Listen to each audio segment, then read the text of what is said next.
Vadikani, tinokukwazisai zvakare svondo rino tinoti mauya, tinotenda kuti makava muine svondo rakanaka rakapfuura. Saka tinokugamuchirai nhasi, kana kuti pamuchazoona vhidhiyo ineyi tinoimba kuti muchaitirwa zvakanaka. Saka nhasi toda kudhisikasa zvinhu zvinongori general zvinoitika mumhuri, mudzimba, mafamilies. And hazvina kunangana naanybody, its just madiscussions atiri kungoita ekuti zvinowanikwa chero kupi zvako. And the point ndeyekuti tibatsirane tese tese, because hapana mutsvene pakati pedu, nesuwo tinotozama muupenyu hwedu. Saka saka ndasida kutaura pamusoro pemunhukadzi nehama dzemurume. And so Okay. zvagara zviri common kuti vanhu vanoitirana favor, handiti. And I remember ndichikura tukasvika pane imwe kambani, kana kuti kunzwa zvezve, unogona kunzwa kuti pane imwe kambani pane vakazarapo, hanzi vakazara ndewekwamuseyamo, kana kuti vakazara ndewekwagwatidzo, ndewekwanhingi, kuti mukuru mukuru ipapo anenge achifevhera hama dzake, dzichipinda maybe yoita 90% yemaemployees aripo isene muhwani, so that happens or it used to happen. Hamene kana zvichiri kuitika. Saka tinonzwa nyaya zhinji dzemadzimai nenyaya dzehama dzemurume, kuti izvoni hama yemurume ikashanya kana kuti bamudiki zviya vakazotsvaga basa vachigara pamba pamai guru vanopa kutenda, because vanotoshava kuti ndo mai guru vatoziva here vanomboya kumba, kana vakumba kwavo vanenge vatoshumba vamwe munhu, zvatochinja. Inewe yekuti bamudiki anogona kutotiza vasati vawana basa racho, vatoti yowe ndinofire rega ndidzokere kumba kwedu, kana kuenda kumba kweimwewo hama. Asi munin'ina kana kuti hanzvadzi yamai vemba akauya, pane pasingabikwe lunch mazuva ese aya, but ipapo pacho pane pakubikwa heavy breakfast, heavy lunch, vachiendeswa kushopping, vachitengerwa zvinodhura dhura, nekuti hama dzangu, hanzvadzi dzangu. Zvatosiyana zvachose nemabatiro anoitwa hama yemurume. Saka mubvunzo wangoti tomboti zvinoitwa nemunhu asinganamati izvi, ko kana mudzimai atendeuka auya kuna Jesu, tinozvitarisira here zvinhu zvakadai? Uye shoko raMwari rinoti chii? Pane pana Proverbs 14 verse 1 pakati, hanzi mukadzi akachenjera anovaka imba yake, asi benzi rinoputsa imba yaro. And then Colossians 2 verse 6 to 7 saka zvino sezvamakagamuchira Kristu Jesu saishe, fambai maari, mune midzi uye makavakwa maari. Imwe yacho iri kuti hanzizvo 1 Corinthians 13 verse 5 inoti pane a small portion panoti hanzi love does not seek its own. And 2 Corinthians 7 verse 1 inoti, therefore having these promises, beloved, let us cleanse ourselves from all filthiness of the flesh and spirit, perfecting holiness in the fear of God. So mudzimai kwaye kana atendeuka vadikani, anochifamba muna Jesu, anochita find out kuti saka what is correct. Shoko raMwari rinoti chii? Haputse imba yake nekupesanisa hama, kupesanisa nekusarudza kuti ava ndevekwangu, ava ndevekumurume. Watova instrument yekubatanidza mhuri kana uri muna Jesu, uri mudzimai ari muna Jesu. Vanhu ngavatotaura muraini kuti uyu akazviwanira mukadzi, kupesana kwakaita mhuri, but pangoya mai ava pane kubatana kunotyisa mumhuri. Wadi kutsvaka kuti zvitaurwe saizvozvo pamusoro pako. And hanzi pamusoro apa hanzi let us cleanse ourselves from all filthiness, hanzi from tsvina yese. Makamboona kuti munhu wese anozviziva kuti mwana mucheche akazviitira mupamba anochema kuridza mhere, wotoita kuti ane nzara here, wopiwa oramba kudya. ombosimudzwa ona arongoridza mhere, paanongobviswa pambotanga kusekerera achifara nekuti itsvina. Tingati mwana mucheche andoziva kuti itsvina iyi. Hanzi nenguruve zvaya zvaya ikavira mumadhaka handiti inofara because inguruve, but hanzi hwai ikavira mumadhaka hanzi inoridza mhere because itsvina, inotoziva kuti itsvina, you know. Saka my message ndeyekuti zvo kune zvimwe zvinoda kuti ticheme pamberi paMwari vadikani kuti Mwari handichadi tsvina iyi, handichazvide izvi zvezviri zvekudhara. Kana ndaimboita makuhwa, kana ndaimbopesanisa hama ezvinezvi zvasiyana, ndauya kwamurika. Saka handichadi marara, handichada madhaka, handichada kufamba. Ende zvakanakira Jesu kuti havape mhosva. He doesn't condemn.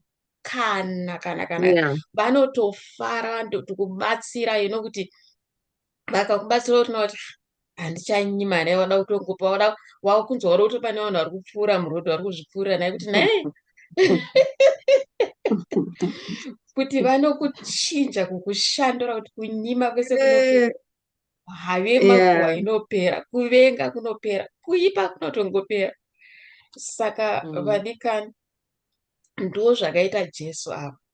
Vanoda kutoudzwa kuti Baba ndibatsirei Mwari, handizvigone ndega izvi.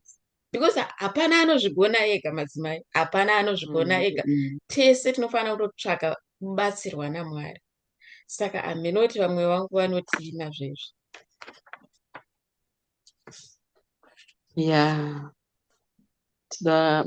Mataura zvakanaka munhu waMwari, especially pamati izvoni mukadzi nehama dzevarume. Kuno mumwe anenge achitongonamatawo, achitoda Mwari wake achiita zvese, but pahama dzevarume apa panenge pachitomunetsa, anenge achingosarudza kuti uku nokuku. Saka izvozvo zvinoda zvamataura kuti ngativei vanhu vakachena pamberi paMwari, tive vanhu vakanaka pamberi paMwari. Tikaona hama dzevarume vedu tovabata zvakafanana, nokuti tongova navaMwari tese. Hazvina kunzi uku ndo kune vanhu chaivo chaivo, uku ndo kune vanhu vokubata zvakaipa, aiwa. Saka madzimai tikaitirwa zvakanaka naShe, ngatitarisei kuti vaenzi vakauya ndikuvafananidza here. Ndo zvapafanike pamataura apa pana zvive 14 apa, kuti kazhinji kacho mumwe murume akazozviona saka havaitika mai apa, imba yakutoputsika, matopusa mega amai. Saka mukagara pasi mukazvitarisa kuti kusaidhuku ndokuita seiwo, mai vamwene vangu ndikuvaita seiwo, natete vangu ndikuvaita seiwo, nevaning'ina vangu ndikuvaita seiwo. Ndo chiKristu chachona ichocho, zvamataura zvekuti vamwe vanhu vanobatanidza mhuri dzobva zvangoita mhuri yakanaka, kwete kuti makuhwa ndo pamusha, kunyima ndo pamusha, kunamata muchinamatazve. Mwari ngavatiwanire nyasha ipapo shuwa. Titi munhu akazokona kuti pamba apa pasingadyiwi, asi zvino mwati takasununguka tichifara, mukadzi uyu ndezvimwe ndaibhutaka ndinga ndiniziva nchiti zvonika. chiKristu chakangofanana hanzi takanyorwa kumusana, zvokuti munhu wese anenge kutozviona kuti mai avanamata apa vasina kumbotaura nezvaanenge aona. Saka kana naizvozvo vanonamata ngazvingochinja kuti mukadzi akauya apa anonamata vedu wei, mai vepapa asingasvikwi. Saka tinotenda nezvamataura munhu waMwari. Kana panenge neumwe wanga asingatombozivi kuti zvaari kuita zvakaipa, anotoziva kuti saka kutonyima kusaidhuku kutoipa nai. Nokuti Mwari vanongoda munhu wese, havanaye kuti uku nekuku, vanongoda munhu wese sezvatinongova. That is so true. Yeah, it's very powerful. And ndagofunga ngoti pazvese zvakakosha kuti utsvake Mwari, ukaziva Mwari, ukapesiwa Mwari, ukaita kutsvaka Mwari as your base, kana kuti as that thing that is very as your foundation, or as that thing that you are seeking in your life. Ukatsvaka Mwari, Mwari vanokubatsira. Because pane shoko raMwari rinotaura naGalatians 5:22 rinotaura nezvezvibereko zvemweya mutsvene riya. The spirit, the fruit of the spirit. Ukatarisa Mwari, ukatendera Mwari kuti vauye mauri, hanzi iye ndiye anobereka zvibereko kuburikidza newe. Saka Mwari vakararama matiri, tikatsvaka Mwari, tikava vanhu vanoita yene, for a relationship ne communion naMwari, Mwari vanokubatsira kuti unobereka zvibereko zvemweya zvinoita semuke love, the fruits of the spirit, zvatasay love, one's kindness, self-control, I think even long suffering, moyo murefu, even kuda hama dzemurume wako, it becomes very easy for you because mwari vanotonga mauri. Saka chikuru ngatitsvakei mwari, tiraramire mwari, tide mwari, mwari vagare matiri. Pane rimwe shoko riri kundiitira zvakanaka mazano because ndine chicomplaina sometimes kana kuti pamwe vana vangu wasiya zvinhu mandiro wasira kucleana patable and I have to follow after them and clean after them. Saka ndine ndichicomplaina kuti hey, kusvika rini koveduwe ndichingoita clean after these kids, they are now adults. But one day panga ndakangoitirwa, mwoyo wangu wakangondizarira this verse iri kuna Philippians 2 verse 14 to 18. Ndinoida kana iri kuna King James version, inoti hanzi usaita zvinhu. Let me see if I can just go to it and read that verse. Philippians 2 verse 14. Ndiva ndatanga kuishaya ka Philippians uya zvayo ndozvarinoita bebe racho. Okay, Philippians 2. So Philippians 2 verse 14 inoti hanzi for it, ndokutangira pa13, for it is God which worketh in you both to will and to do of his good pleasure. Do all things without murmuring and disputings, that you may be blameless and harmless, the sons of God without rebuke, in the midst of a crooked and perverse nation, among whom you shine as light in the world.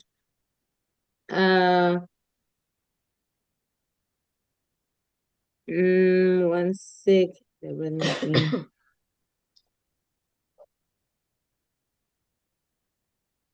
Okay, all right. For it is God, I think not to tanga pa 13 up, not out.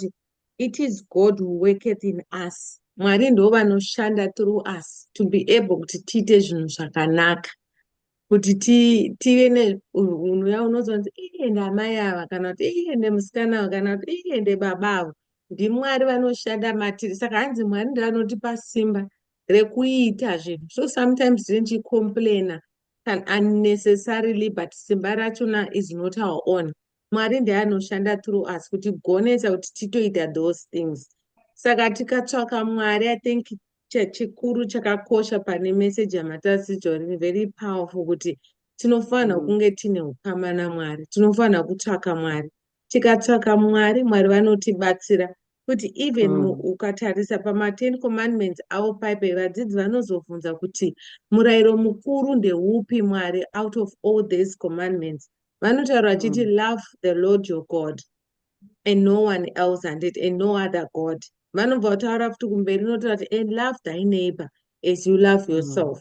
So wona kuti rudo is the greatest of the commandments dzaMwari, and you can't do it on your own because sometimes it gets heavy. Unogona kuomerwa, pamwe vanogona kunge vakawanda, hama dzemurume dzacho dzakawanda dzinongogara dziripo, and it just becomes too overwhelming for you kuti oko ndiyamboonawo nguva papi kana nemurume wangu kana nemhuri yangu, pane mafamilies akawanda zvinokuwandira, but Mwari ndo anobatsira. Ini ndinobva ndafunga mai vangu kuti I don't know kuti how she used to do it, but she just modeled mamwe maitiro aishamisa kuti how can she be accepting of such things, kuti pamba panongogara pakazara vanhu hama dzavo and even dzemurume. But when you look at it, the way she used to treat them, vaivatita zvisina kumbosiyana, vaitoshedzwa pamwe mazita nehama nemazita ehama dzemurume but not dzekuvavo, nekuda kwokuti maitiro acho avaita. Saka I think tikatsvaka Mwari kuti Mwari vatibatsire, Mwari vanotigonesa to be able to love hama dzemurume idzodzo kuti unovaita vako, they become your own. Mwari vanotibatsira kuti kunyange zvakunorema vanokupa, because vari kutaura kuti hanzi it is God which worketh in you both to will and to do his good pleasure, and his good pleasure is that we love.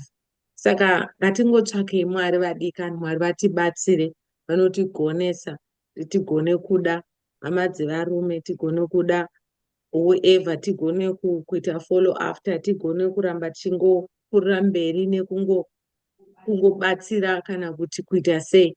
Saka chikuru ndechekuti titsvake Mwari. Pane pataurwa machenai pati izvo. Ndinowedza zvishoma pana Ruti kuya kuya. Ruti angadai asina kuda, angadai asina mboteka vamwene vake. Nokuti vazhinji vacho vakangomaka vana vamwene vavo. Asi iye nekuda kuti anga aine rudo akativatevera. Pasina chaaizowana kwavari. But akangoti ndinoenda nemi amai. Saka rudo ndo runodikanwa adikani. Ukangova nahwo soka hazvizombokuremeri zvazvitaurwa naChenai. Zveshuwa rudo runonesa. Yeah. Pane pataurwa naChenai pati izvo as my mother modeled, rudo pamberi pavo. So I was just thinking kuti kune vamwe vanhu vanokura vasingatoziva kuti anosvika pakuzoenda kumurume, handiti kuti vamwe vakaona mai vake vachibata rafu hama dzemurume wavo, like kuti vachinyimwa, I mean whatever zvavaibatwa izvozvo, iye anobva aine here, anofunga ndo zvinofanira kuitwa. Saka kana wazouya kuna Mwari, zvatataura kuti only God can teach you, and you can't be taught usingaverenge shoko raMwari. You can't be taught futi kana usinganoungana nemamwe madzimai. I know kuti mamachechi pamwe havaungane like zvekuita china zvezve, but shoko raMwari, whether waenda kuchina kana kuti hauna, mune zvese mushoko raMwari. Like vhesi raichiverengwa naChenai riyani, kuti Mwari ndo vanogonesa, hapana chavasingagoni vadikani. Saka tomboti pamwe wanga usingazive kuti it's wrong, Mwari havape mhosva, zvatambotaura, havatombokupa mhosva kuti imimi hatikutenderei kuti muuye kuchechi kana kuti munamate kana kuti mutendeuke because maitire behavior yenyu. No, vanotofara kuti korekta patinenge tiri wrong, so that we grow, we grow from glory to glory. Yes. So, vadikana, I hope kuti maitirwa zvakanaka. Ungati sichipo mada kutaura. Ndaida hangu kutoti kuti izvoni dai vanhu vanoenda kuchechi, handiti dai vaine rudo rwokuti vamwe vanyuwani kana kuti asingazivi anozozviona kuti handifaniri kudai, achiona kubudikidza nevahombe kana kuti nemadzimai emaelders, achiona kuti mai ava vanodai havadai. Saka dzimweni dzenguva pane kakushota kanenge karipo, kuti iye anenge achizvionawo izvo, ongoti pamwe danho zvinongoitika. Saka pamwe tikava nerudo muchechi, kudanana, vanhu vese vachiona kuti izvi ndo zvinoita muchechi, ndifunga zvinenge zvakatinakira. Saka pane kakusarudza kanenge karipo.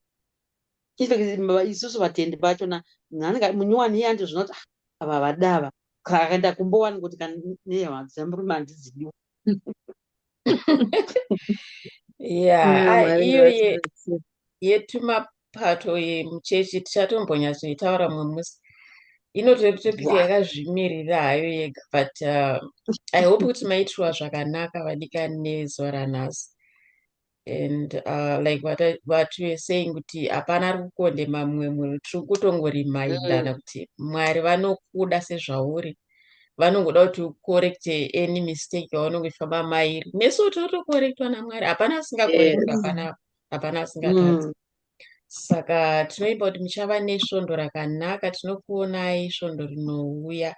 Saka kana maitirwa zvakanaka nevhidhiyo iyi, muchishewo nevamwe munoziva kuti pamwe they need this message.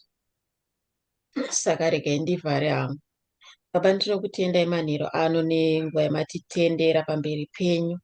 Tirakunyengetera kuti munhu wese achaona vhidhiyo iyi, Mwari abatsirwe, aencouragwe, ainspirwe, asimudzirwe, asatsondorwe pamwoyo pake, nekuti imimi hamutsondore, hamukondeme, but munoda kuti vanhu venyu vabatsirwe. Batsirai vanhu venyu kuburikidza naMwari Mweya Mutsvene. Tinokutendai panguva inei Baba, tinokutendai nekurapa mwoyo yevazhinji vachaona meseji nekubatsirwa nemuzita raJesu. Amen. Amen. Amen and bye. Bye.